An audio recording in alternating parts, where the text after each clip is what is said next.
First to last আমার husband. উনি যদি না চাইতো আমি তো গাড়িতেই উঠতে ভয় পাইতাম আগে। যদি আপনি ধরেন পৃথিবীতে সবকিছুতে অভিযোগ, আর যদি ছেড়ে দেন পৃথিবী সুন্দর।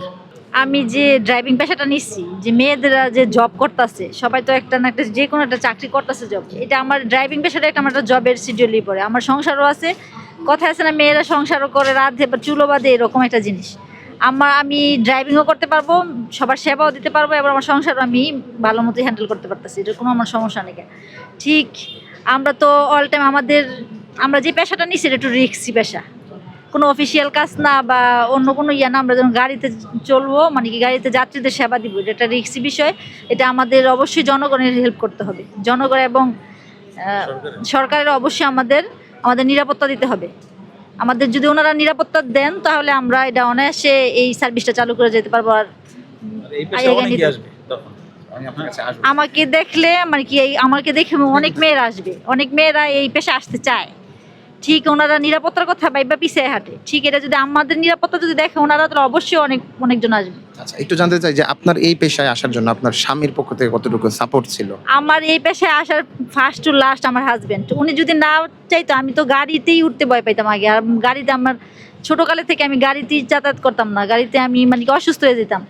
আর উনি আমাকে চ্যালেঞ্জ নিয়ে বলছে, তুমি গাড়িতে উঠতেই ভয় পাও, তুমি গাড়িতে একদিন তুমি গাড়ি চালাইবা, তুমি প্রশিক্ষক হইবা। আমার ওনার ফার্স্ট টু লাস্ট উনি আমার হেল্প করাতেই আমি এতটুকু আসতে পারছি, নাইলে আমি আসতেই পারতাম না। আমি নারায়ণগঞ্জ ট্রেনিং সেন্টারের প্রশিক্ষক, ইনস্ট্রাক্টর একজন। আমি গত 2-2.5 বছর ধরে প্রশিক্ষণ দিচ্ছি আর কি স্টুডেন্টদের। এখন চেয়ারম্যান স্যারের আর সরকারের মানে কি আমাদের প্রধানমন্ত্রীর ইচ্ছায় আমরা চেয়ারম্যান স্যারের কথাতে আমরা বিআরটিসি ইয়াতে আসছি, মহিলা সার্ভিসে আসছি। প্রথমত জানতে চাই যে আপনার স্ত্রী এই যে পিঙ্ক কালারের সার্ভিসের বাস সার্ভিসে সেখানে ড্রাইভিং করবেন, এক্ষেত্রে আপনার পক্ষ থেকে উনি যখন এই সিদ্ধান্ত নিয়েছেন, আপনার পক্ষ থেকে কি অনুপ্রেরণা ছিল? না, প্রথম হচ্ছে সিদ্ধান্তটা ওনার একার না, ওইখানে আমার সিদ্ধান্তটা কাজ করছে।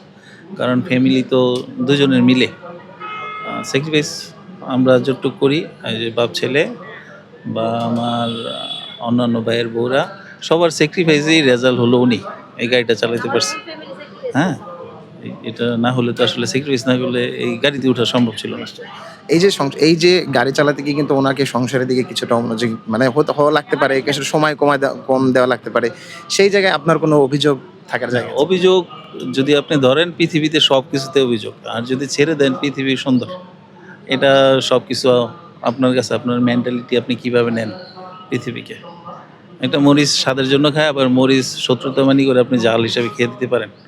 এখন এটা আপনার কাছে, পুরো পৃথিবীটাই আসলে আপনার কাছে, আপনি কিভাবে দেখেন।